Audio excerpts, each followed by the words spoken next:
Então, vamos lá, meu povo de Deus, vamos começar aí quarto bimestre com termoquímica. Então, que danada é termoquímica? Na verdade, termoquímica está dentro de termodinâmica. Termodinâmica é um conteúdo de física que envolve física, química, está presente na matemática, está presente na biologia, de forma específica. Na química, a gente trabalha a termodinâmica como sendo termoquímica, certo? Mas, na verdade, é a influência do calor nos corpos. A transferência de um calor, de calor de um corpo para o outro, é o aumento a dilatação, certo? Ou a compactação de determinada substância ou determinado objeto devido à ação do calor. Então, é tudo que envolve o calor. Termodinâmica, né? O calor em movimento. Tá? Então, na verdade, a gente vai estudar o calor e suas transformações, suas variações, as modificações que ele faz, a mudança de estado devido ao calor, certo? O fato dele perder ou ganhar, um corpo perder ou ganhar calor, os tipos de reações que acontecem. Então, a gente vai estudar nesse sentido, ok? Então, é muito bom, isso é muito interessante que a gente estude, porque é muito importante que nós saibamos, tá? Que é cobrado isso no Enem, tá? Então, sempre tem o estudo do calor envolvendo o Enem, sempre acontece. Por mais que vocês estejam fazendo um curso técnico, tá?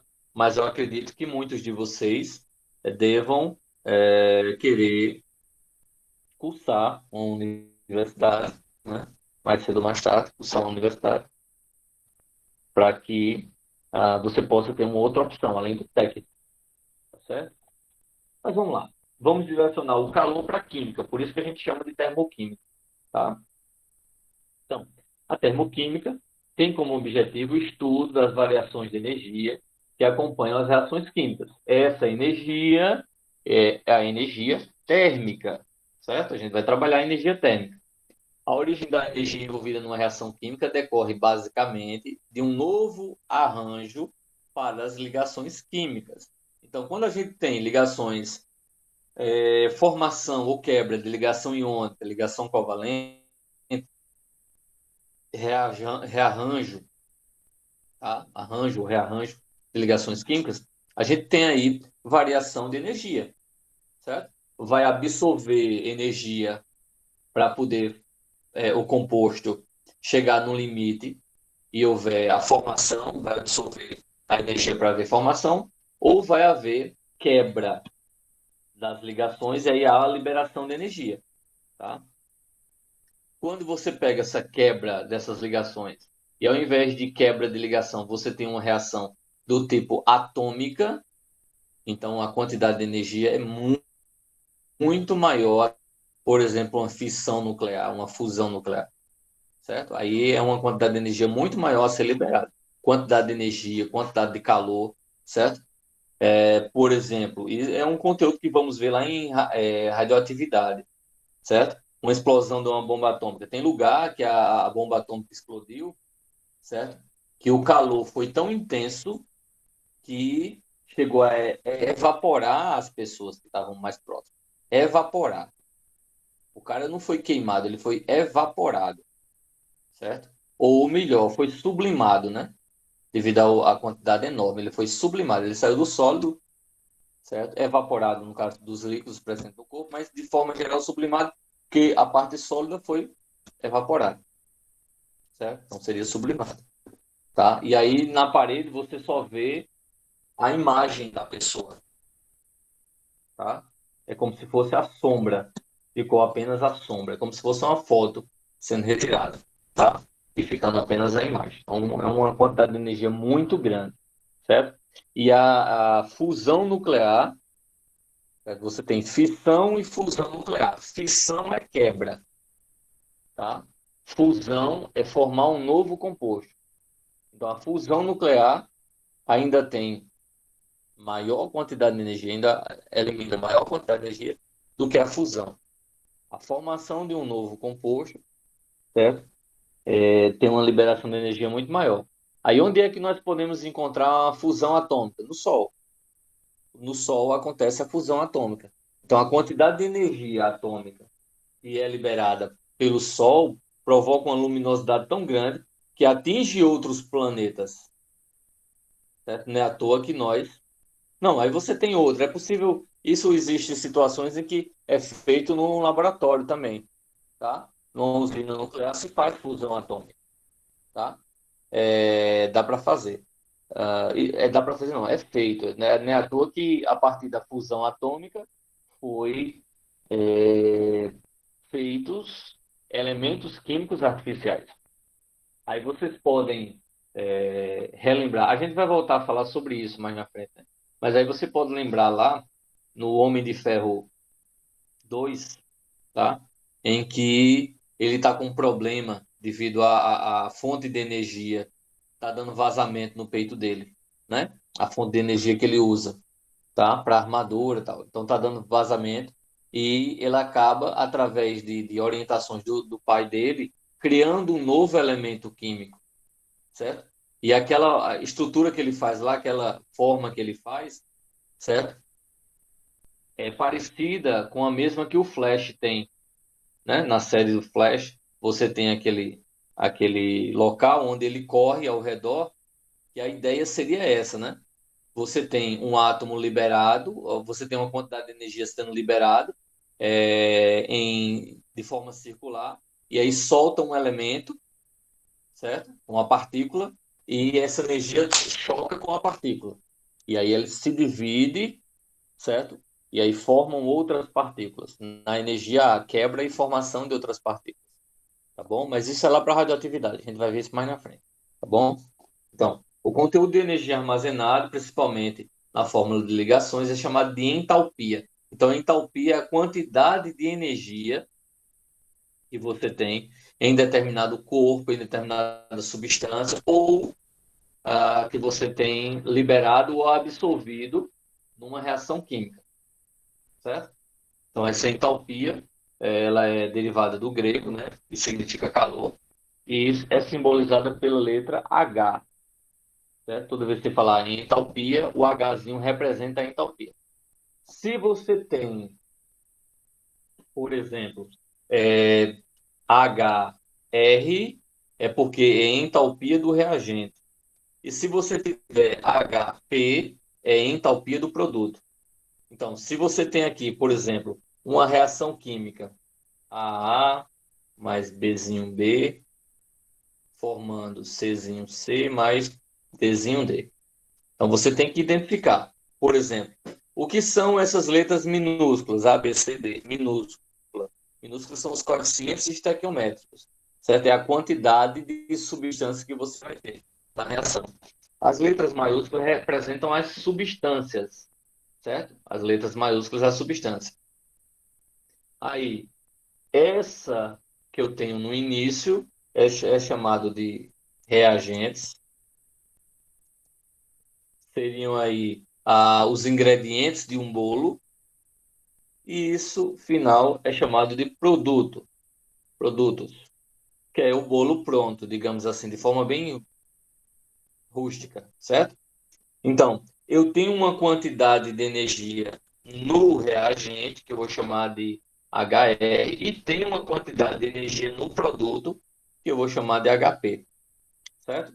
Se eu quiser saber qual a quantidade de energia da reação como um toda, aí eu vou ter que aplicar a variação. Então, variação de entalpia, quer dizer, o ΔH, delta significa variação, vai ser igual à entalpia final, que é a entalpia do produto, menos a entalpia inicial, que é a entalpia do reagente.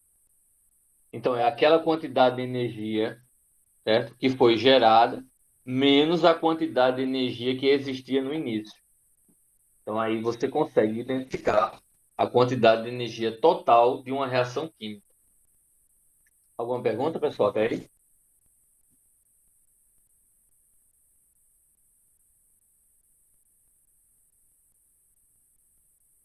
Não? Tranquilo? Beleza.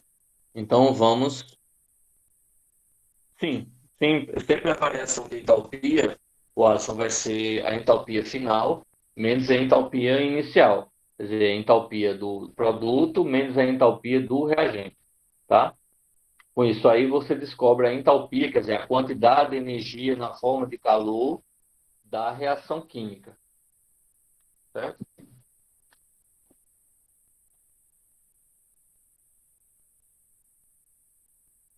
Então, continuando. Deixa eu só colocar mais um pouquinho de claridade. Pronto.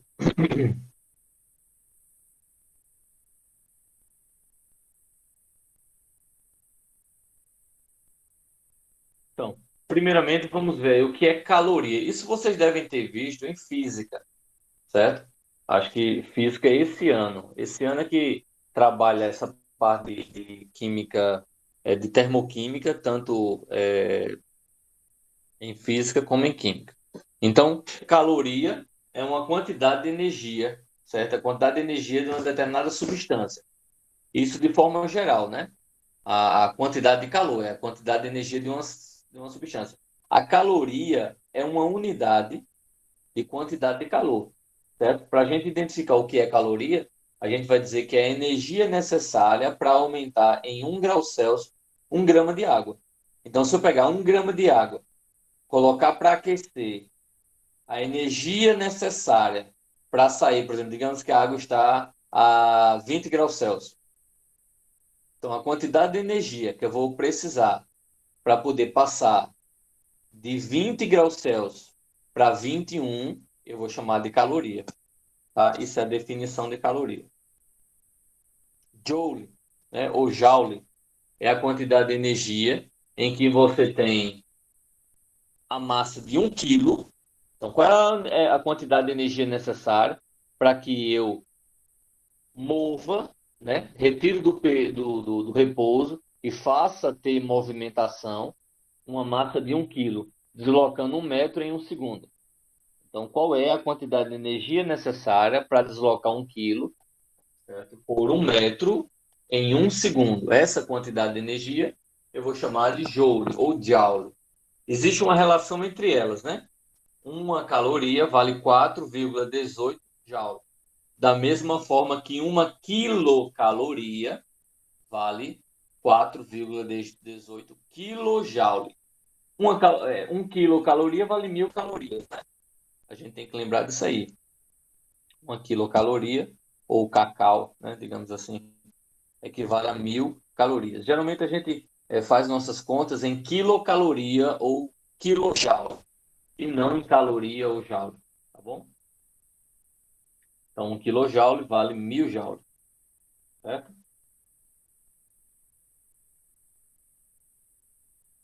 Antes de eu vir para cá, a gente tem que lembrar o seguinte: quando a gente está estudando lá em física, quantidade de calor, eu não sei se vocês já viram ou se lembram que, deixa eu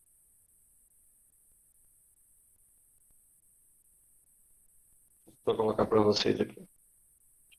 Então, eu não sei se vocês já viram lá ou se vocês lembram que vocês observam quando estão vendo, iniciando o estudo de calor, que tem a seguinte forma. Ele tem aqui quantidade de calor igual a M vezes Czinho vezes delta T. Vocês já viram essa fórmula, pessoal? Pronto. Então, o que é que significa dizer cada coisa? Então, Q significa quantidade de calor. Quantidade de calor, certo? Quantidade de calor. M, que é em caloria, em cal. M representa a massa, certo? Cuja unidade é gramas. Delta T é a variação de temperatura, cuja unidade é graus Celsius. Quer dizer, a variação de temperatura. Então, eu posso dizer aqui que delta T vai ser temperatura final menos temperatura inicial, tá? E o Czinho vai ser calor específico. Específico. Cuja unidade de calor específico vai ser caloria dividido por grama vezes graus Celsius. Tá? Então, isso aí é algo comum de se ver na física, no segundo trabalho, isso aí. Da mesma forma que tem mudança de temperatura, você tem dilatação superficial, dilatação volumétrica, dilatação diária, você tem é, emissão de calor, você tem condução, convecção de calor. Então, tem várias coisas que se estuda na termodinâmica, tá? Não é só essa parte específica de termoquímica, de energia térmica das reações químicas, não. Tá bom? Então, essa quantidade de calor é a quantidade necessária de calor que eu vou precisar para deslocar alguma coisa, que eu vou precisar, que vai ter acumulado num determinado corpo, que vai existir a partir do momento em que tem a passagem de um estado físico para outro. Então, tudo isso a gente vai trabalhar em cima de quantidade de calor. Você aí só precisaria substituir os dados, né? E obter o valor da quantidade de calor, certo? Então, digamos que eu tenho aqui, ó, tem uma situação em que eu quero saber o seguinte: qual a quantidade de calor, certo? De 20 gramas de água, cujo coeficiente, né, ele vai ser 1 grama por centímetro cúbico. Não, 1 grama por centímetro cúbico, estou ficando doido. O coeficiente da água vai ser um, uma caloria por grau Celsius, sabendo aí que eu tenho uma variação de temperatura, certo? Vamos botar 20 graus Celsius. Então, mas só um exemplozinho bem bobinho, tá certo? Então, você faria quantidade de calor, vai ser MC delta T. Então, massa, eu tenho 20 gramas. Vou ter aqui uma caloria por grama graus Celsius e variação 20 graus Celsius. Aí o que é que eu faço aqui? Eu elimino graus Celsius com graus Celsius, grama com grama, a unidade final vai ser em caloria. E quantidade de calor seria 20 vezes 20, 400 caloria. Ou eu poderia escrever 0,4, ou, danado que eu estou fazendo, 0,4 quilocaloria. Então, um exemplozinho bem simples sobre esse conteúdo. Alguma pergunta, pessoal, sobre isso aí que eu fiz?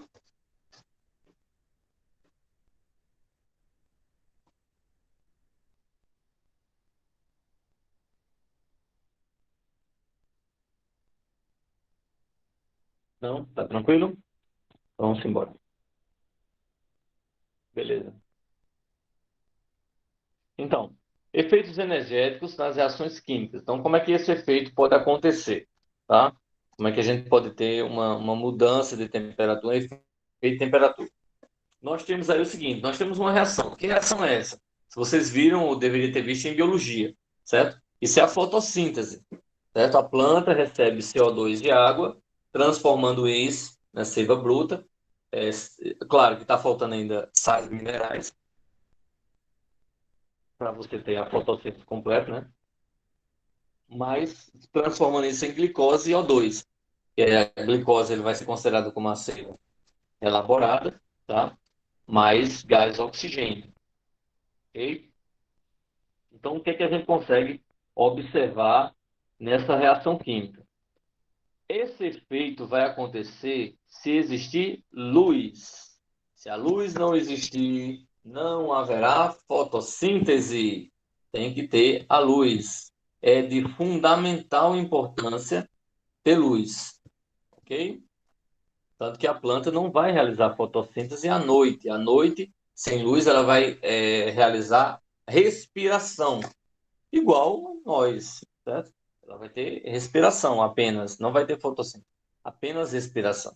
E aí o que é que acontece? Por isso que não é muito indicado você ter plantas dentro de casa, muitas plantas dentro de casa. Porque é como se você tivesse muitas pessoas dentro de casa. Vai estar todo mundo respirando aquele mesmo oxigênio, certo? E aí, o que é que acontece? A clorofila, ela vai estar presente também na reação. Porque a clorofila, a pessoa diz, a clorofila que é verde. Não, você tem clorofila verde, você tem clorofila nas plantas vermelhas, você tem clorofila na planta amarela. Então, são tipos específicos diferentes, mas é clorofila, tá certo? Então, essa reação vai acontecer nessa presença. Então, nós temos aí como produto final a glicose, né? É o açúcar. E na fotossíntese acontece a absorção de calor. O que é absorção de calor? Para a reação acontecer, tem que ter luz. Não é só luz, é luz e calor, certo? Tem que ter energia térmica aí. Então a planta absorve calor para realizar a reação química, tá? Absorve calor.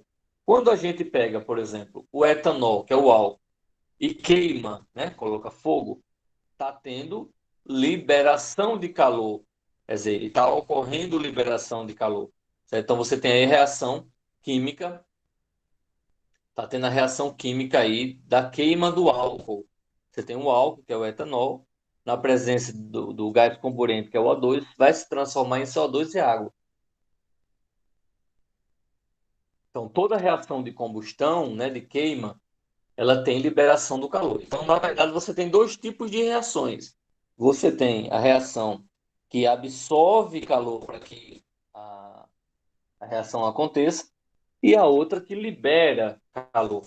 Então, nós classificamos as reações termoquímicas como sendo reação exotérmica, quer dizer, libera calor. Exotérmica envolve a liberação de calor. E a reação endotérmica. Endo é dentro, está absorvendo calor. Então, são essas duas, né? Esses dois tipos de reações, exotérmica e endotérmica.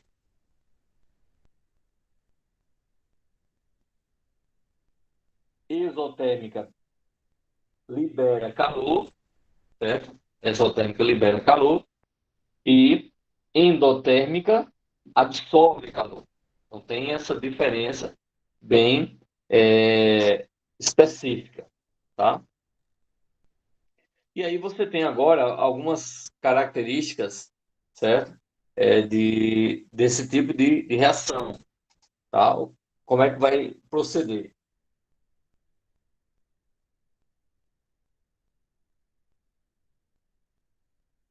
Então, é o seguinte, nessa reação inicial que vocês estão vendo, está tendo uma liberação de 68.300 calorias por mol. Se está liberação, você tem uma reação exotérmica. Então, essa energia envolvida na reação está armazenada sob a forma de ligações químicas. Essas ligações, quando são quebradas, há uma liberação, rompidas, há uma liberação de energia.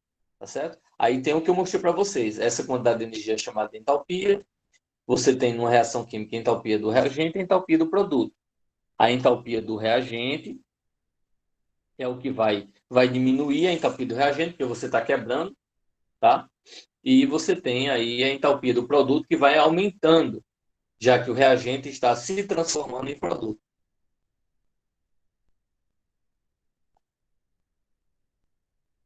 Então, de forma específica, você tem HP, que é a entalpia do produto, HR, que é a entalpia do reagente, e a variação de entalpia a gente vai chamar de ΔH, certo?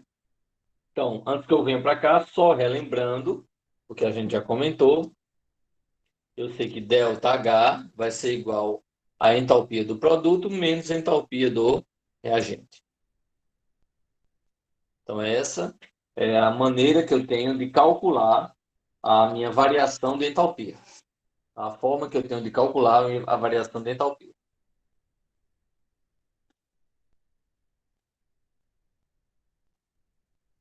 Então, algumas características diferentes de um tipo para o outro, né? Então, ΔH é produto menos reagente. A reação ela vai ser exotérmica quando a energia é liberada. A reação é endotérmica quando a energia ela é absorvida, certo? Na reação exotérmica, a entalpia do produto é menor, desculpe, do que do reagente. Ou seja, meu ΔH vai ser negativo, vai ser menor que zero. Então, toda vez que uma reação química você tiver o ΔH negativo, significa dizer que a reação ela é exotérmica, certo? Na reação endotérmica, a entalpia do produto vai ser maior que a do reagente. Ou seja, meu ΔH vai ser maior que zero, né? Ele vai ser positivo.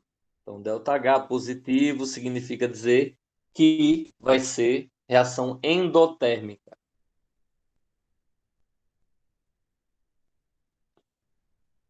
Alguma pergunta, pessoal? Até aí?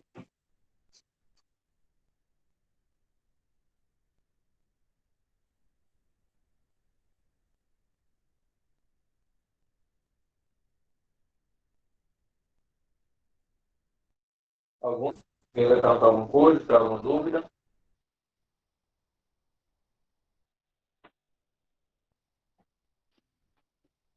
Beleza. Então, vamos lá. Então, reação exotérmica, né? Então, eu tenho aqui a reação exotérmica, ela pode ter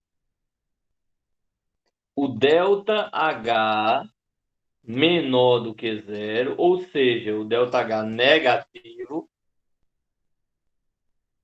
Como eu posso representar a reação para ser reação exotérmica? Ó, a quantidade de energia que eu estou representando com o solzinho, certo? Adicionada no produto. Então, se eu, ao invés de eu ter ΔH igual à quantidade de energia, se eu tiver assim, a energia somada no produto, eu tenho uma reação exotérmica, certo? Energia somada no produto, eu tenho uma reação exotérmica. Então, a quantidade de energia do reagente é maior do que a do produto, certo? No gráfico, você vai ter uma situação como essa aqui, ó.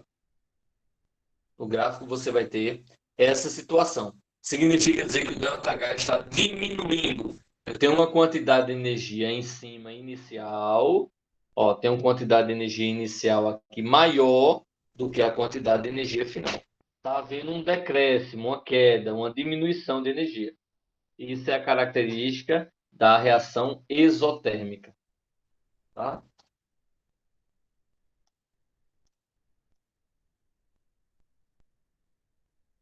Certo. Melhorou agora, Débora?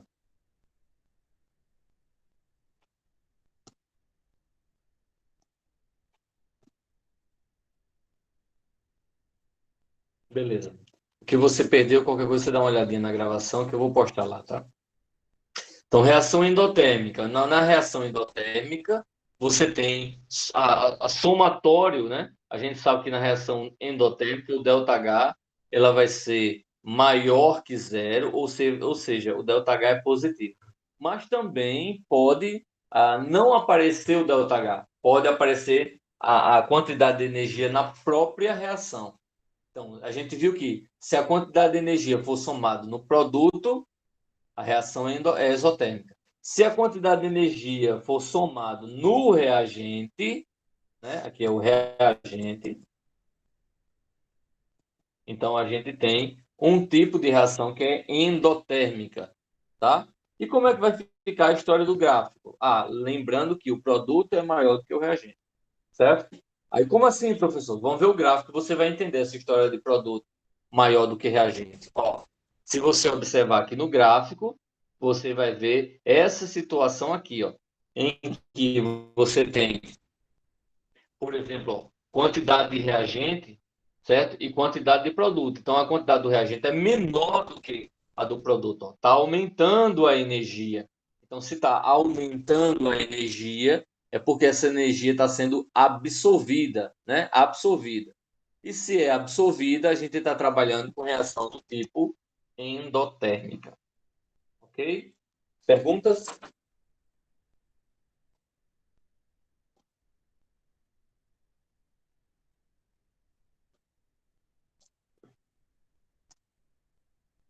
Então, vamos lá.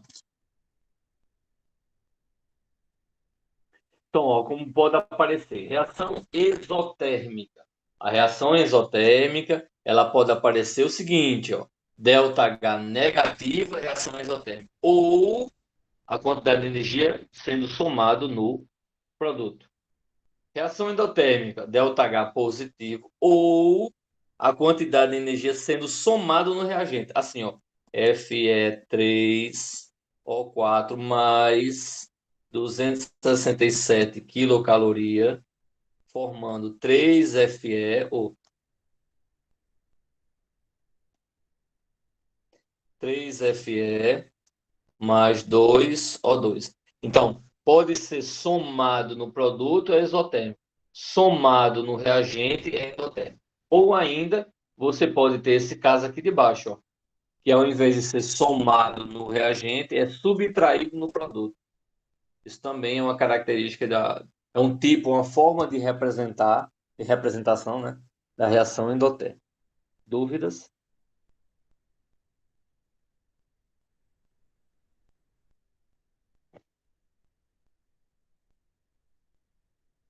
Não? Dúvidas não?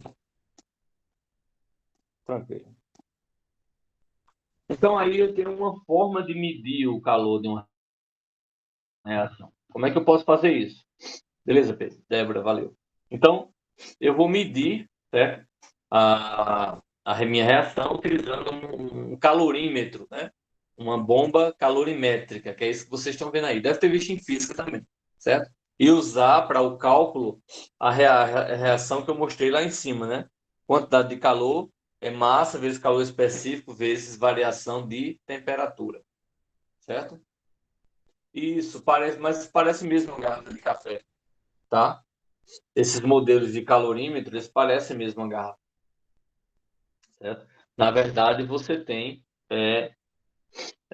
na garrafa térmica, como o isopor, né, você tem um sistema fechado e isolado, que é a ideia do calorímetro também. Mas como é que funciona o calorímetro? Ele vai aquecer a substância que está dentro do calorímetro, vai ver o deslocamento de temperatura, quanto tempo demorou, qual foi o calor específico da substância, a massa que foi colocada, e você tem como definir aí a quantidade de calor dessa substância.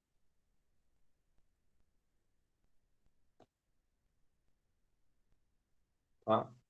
Então, como é que o ΔH pode ser medido? Né? Então, a gente tem dois tipos. Experimentalmente, de forma algébrica, né? Algebricamente. Experimentalmente, a gente pode usar os calorímetros ou bombas calorimétricas. Então, é a forma de medir experimentalmente. Vai lá, faz o experimental. E de forma algébrica, né, com cálculos, a gente pode usar a lei de Hess. Lei de Hess vocês vão ver nesse assunto de termoquímica um pouquinho mais à frente. Tá? Então, para uma equação termoquímica acontecer, ela tem que ter algumas características. Que características são essas? Então, tem que ter uma equação ajustada. O que danado é isso, professor? Equação ajustada. Equação ajustada é equação balanceada. Então, a gente vai exercitar balanceamento de equações químicas, porque vamos precisar, certo? Nesse assunto. Então, a gente vai precisar fazer o balanceamento, tá bom?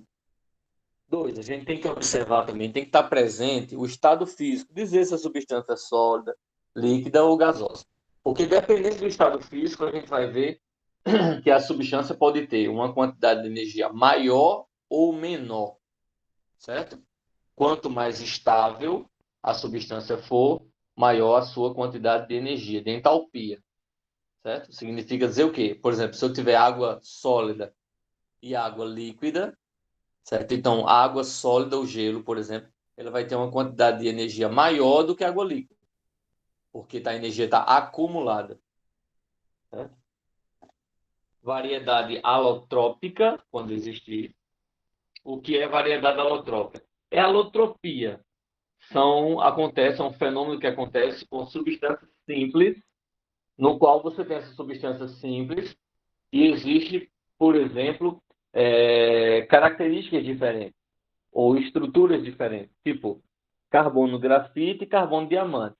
Todos os dois carbonos, todas as duas estruturas são carbono, são a base de carbono, né? Grafite e diamante. Porém, a forma estrutural dá características específicas. O carbono ele pode ser riscado, o diamante ele pode riscar. O valor monetário, o carbono é mais fácil de encontrar, Diamante é mais difícil, tem determinadas características. A forma estrutural do carbono e do diamante são diferentes. E aí vem várias características. Tá? Outro exemplo de variedade alotrópica, você tem aí gás oxigênio e gás ozônio, O2 e O3. Ozônio, por possuir um oxigênio a mais, ele tem características muito diferentes do oxigênio. Tá? A gente sabe. Professor, é aquele da camada de ozônio? É o gás presente na camada de ozônio. Tá? Indicação de entalpia molar por mol do produto formado ou reagente consumido. Ou seja, é a quantidade de energia. Certo? Tem que aparecer numa equação. E indicação das condições de pressão e temperatura. Então, geralmente, isso a gente não tem que estar decorando, não, porque geralmente ele indica na equação. Tá? Mas, claro, se você mudar a pressão, mudar a temperatura de uma reação, você vai ter uma situação totalmente diferente. Certo? Então, a entalpia padrão, esse aí que você está vendo, ΔH zero, é chamada entalpia padrão. Essa entalpia padrão ela vai acontecer geralmente quando a substância está a 25 graus Celsius e 1 atm. Certo? Então, por exemplo, a entalpia padrão, uma entalpia padrão de uma substância é menos 342,8 kJ por mol, nessas condições. Certo? Para outras condições que não seja padrão, a gente vai calcular através da equação de Kirchhoff. Kirchhoff. Kirchhoff. É uma coisa assim, isso é russo, né? A gente às vezes não sabe nem o português direito, imagina russo. Tá bom? Então a gente vai aprender também como calcular essa entalpia, que é basicamente da forma como a gente já viu, né? Variação da entalpia, que é produto menos reagente. Aí você tem a questão da alotropia, que eu tinha falado, certo? As formas alotrópicas mais estáveis são as mais comuns no meio ambiente: gás oxigênio, grafite, fósforo branco e enxofre rômbico, tá? As fórmulas alotrópicas menos estáveis é o ozônio, o diamante, fósforo vermelho e enxofre monoclínico. Então, se você tem gás oxigênio e gás ozônio, o gás oxigênio é mais estável do que o gás ozônio. E aí você tem carbono grafito e carbono diamante. Então, carbono grafito tem maior estabilidade do que diamante. E, consequentemente, quem tem maior estabilidade tem uma quantidade de energia menor, está mais estável, tem quantidade de energia menor. Você consegue perceber essa diferença de energia aqui, ó. Então, o grafite, você vai ter aí menos 0,94,05. E o diamante, menos 0,94,55. Certo? Se é menos, se a variação de entalpia, quer dizer, o ΔH é menos, significa dizer que é um tipo de reação exotérmica. Exotérmica. Perguntas?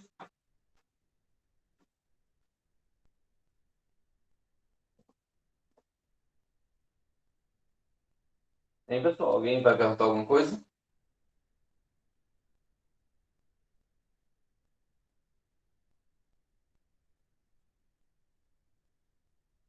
Não? Beleza, eu fico me perguntando se estão todos aí ou se tem gente que já fugiu. Deixa eu só ligar. Mas vamos lá. Aí você vê a figura. Ok, Débora, tudo tranquilo. Então, aí você vê a figura, né? Ó, a diferença do carbono grafite o carbono diamante, né? A forma estrutural, o tipo, o brilho. Então, você tem várias características, tá? A enxofre rômbico do enxofre monoclínico.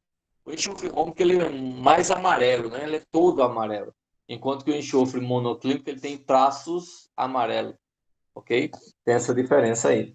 Olha a diferença entre o fósforo branco e vermelho. Ah, por que se chama fósforo vermelho? Porque ele é vermelho. Por que se chama fósforo branco? É porque ele é branco. Tá certo? Então, você tem aí essa diferença de um e de outro. Aí, gás oxigênio e o gás ozônio. Ok? Aí você tem os tipos de entalpia que nós podemos encontrar, tá? Então, entalpia de mudança de fase, o que é isso? É entalpia, a quantidade de energia que você vai ter quando muda de um estado físico para outro, de sólido para líquido, de líquido para vapor, tá? Isso é entalpia de mudança de fase.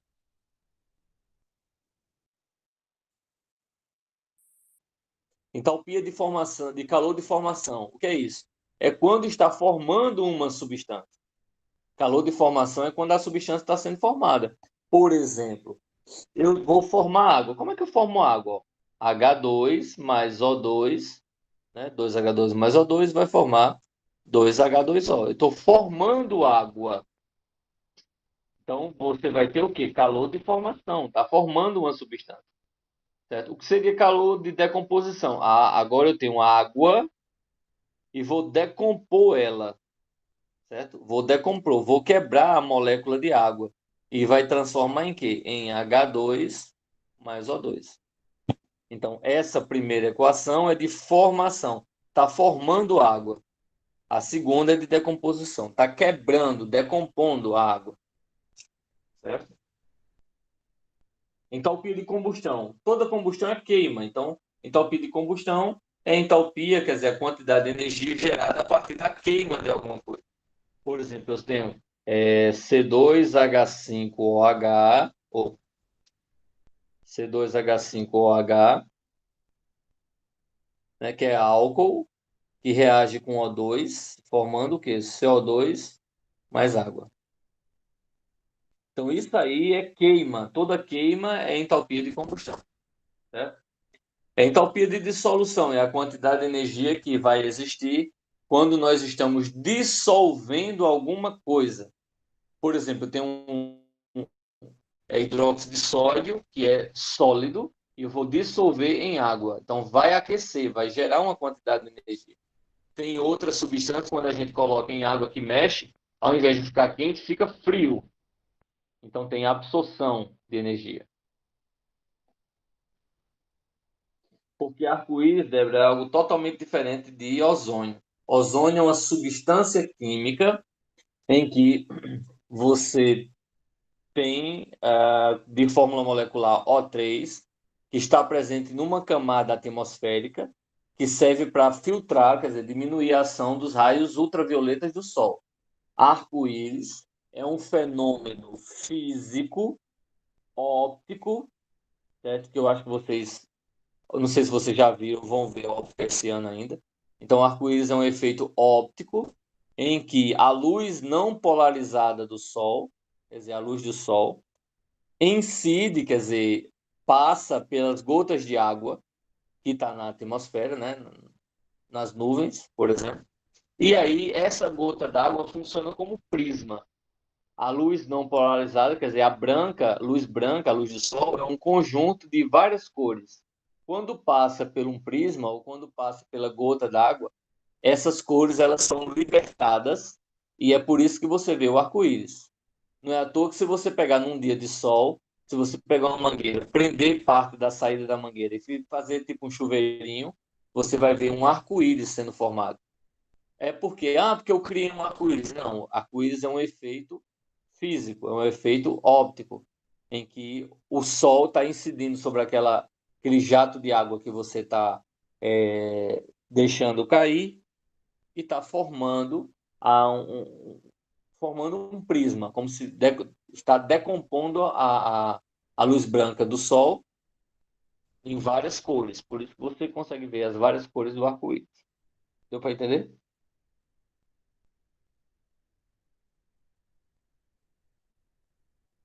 Então, dissolução, entalpia de dissolução, beleza. Entalpia de dissolução é quando a gente dissolve alguma substância.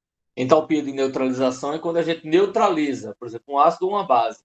Eu tenho um ácido clorídrico, HCl, tá? Ácido clorídrico, aí eu vou reagir com NaOH, quer dizer, hidróxido de sódio, formando NaCl, quer dizer, cloreto de sódio mais água. Ou seja, é uma reação de neutralização. Isso tem uma quantidade de energia.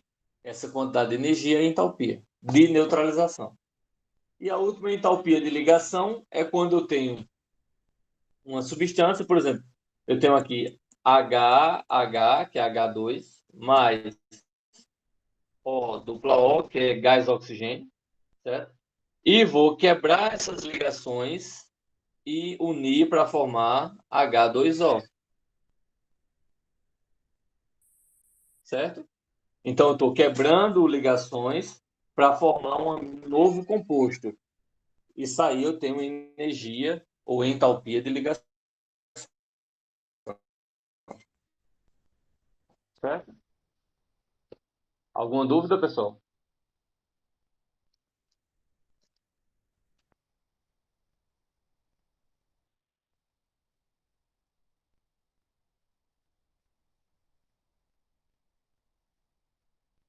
Beleza.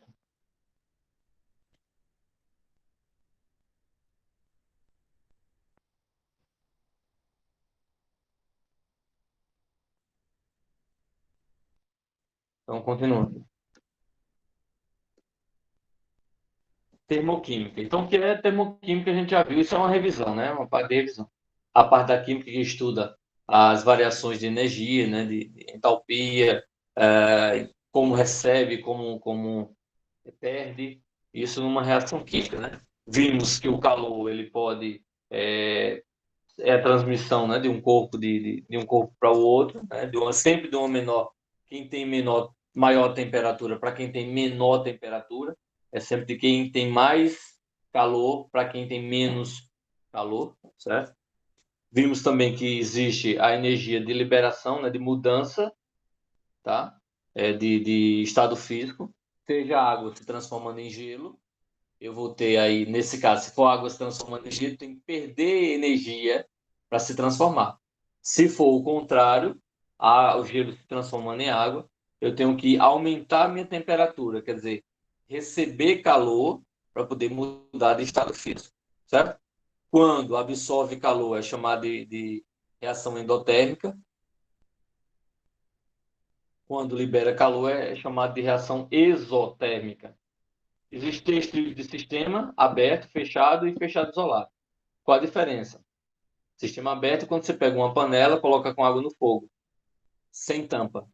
Sistema aberto. Sistema fechado é quando você pega a panela e fecha, bota a tampa. Então, sistema fechado. Sistema fechado isolado é quando você tem uma garrafa térmica.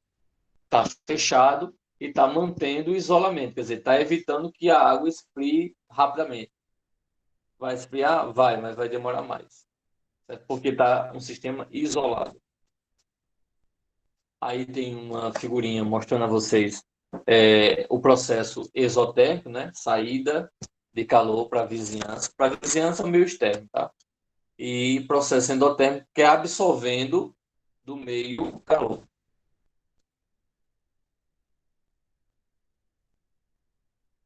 Então, a energia absorvida, né, da quebra de ligações é chamado de endotérmico.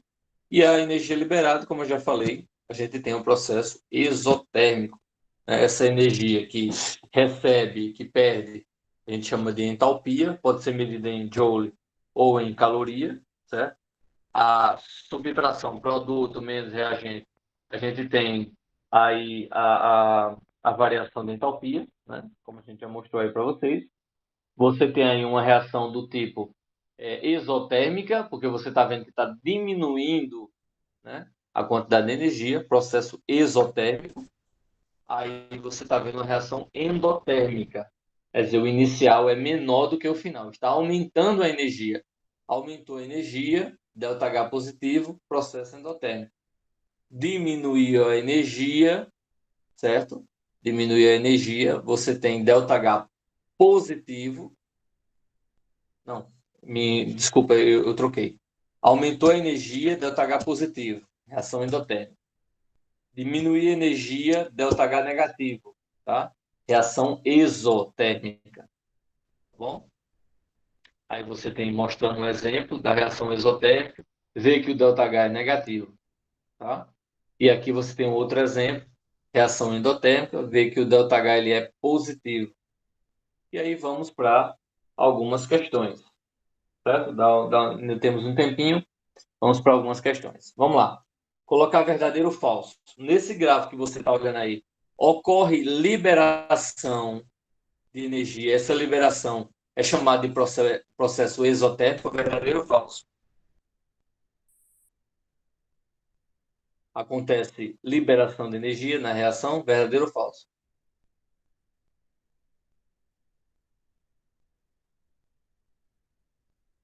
Tem, pô? Verdadeiro. Está correto. Verdadeiro. Se tem liberação, não é absorção. Então, o segundo também é falso. Os reagentes ganham calor ao se converter em água.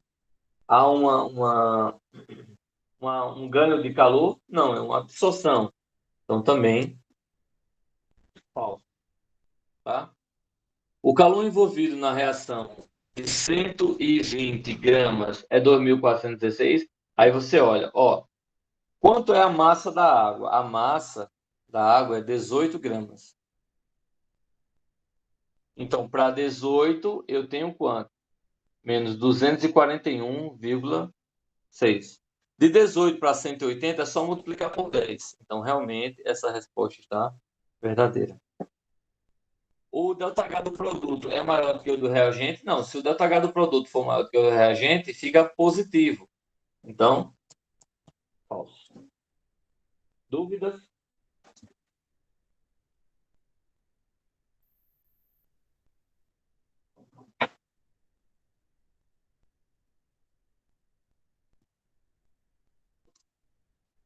Beleza, então vamos para a próxima. Essa outra. Também colocar verdadeiro ou falso. Você tem essa reação química. É uma reação endotérmica, verdadeiro ou falso?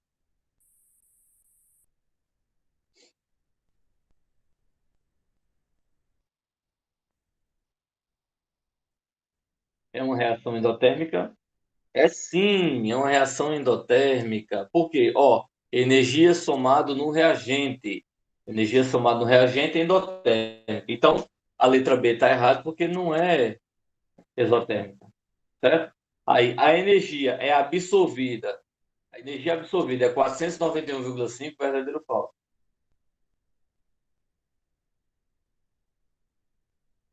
É verdadeiro. Se é endotérmico, é absorvido. Se é liberado, certo? A soma seria no produto. Então fica VF, VF. Dúvidas?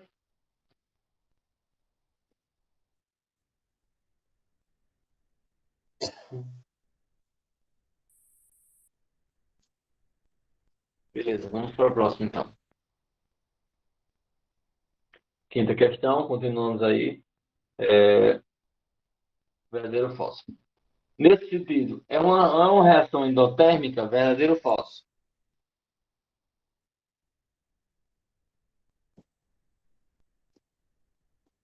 É verdadeiro. Por quê? Se está negativo, se está subtraindo no produto, é porque, na verdade, ele está somando no reagente. Sendo assim, verdadeiro. Tá? Tinha um exemplo lá, quando eu mostrei os tipos de forma de aparecer a entalpia, né? Mostrava justamente isso aí. Aí é uma reação exotérmica? Não, falso. A energia absorvida é 491,5, verdadeiro ou falso? Verdadeiro. Se é endotérmico, é absorvida. Então, se é absorvida, é falso para liberada. A entalpia do produto é maior do que a entalpia do reagente. A entalpia do produto é maior do que a entalpia do reagente. Verdadeiro. Se é para dar positivo, tem que ser maior. Então, o ΔH é positivo?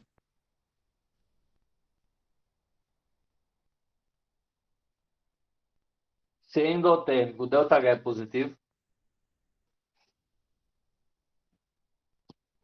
Verdadeiro. Verdadeiro, Alisson.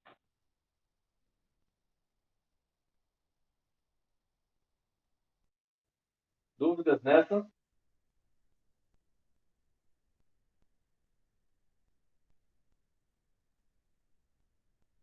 Tranquilo? Essa outra aí também, verdadeiro ou falso? Essa reação que vocês estão vendo aí é uma reação endotérmica? Sim, ó. Se o ΔH está positivo, é uma reação endotérmica, verdadeira. Se é endotérmica, não vai ser exotérmica. Falso. Está sendo absorvido aí 491,5, verdadeiro ou falso?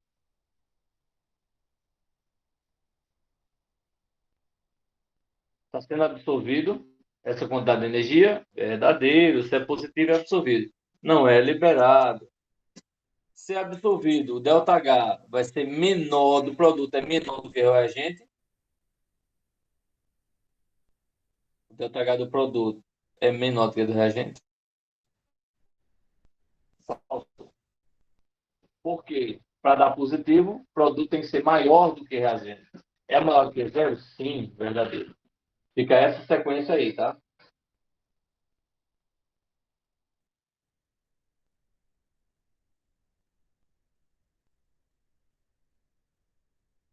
Então, se você fosse botar num diagrama, como ele está pedindo, você ia fazer um gráfico assim, ó. E aí você ia dizer que estava aqui, aí fez isso e continuou. Ou seja, aqui você tem reagente, aqui você tem produto, e aqui está tendo um aumento de energia, tá? Então seria assim que você iria representar essa variação que está acontecendo aí,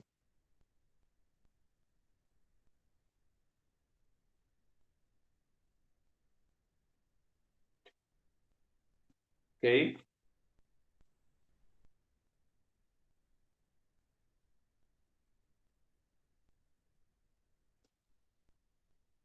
Bem, então a gente encerra essa primeira parte por aqui.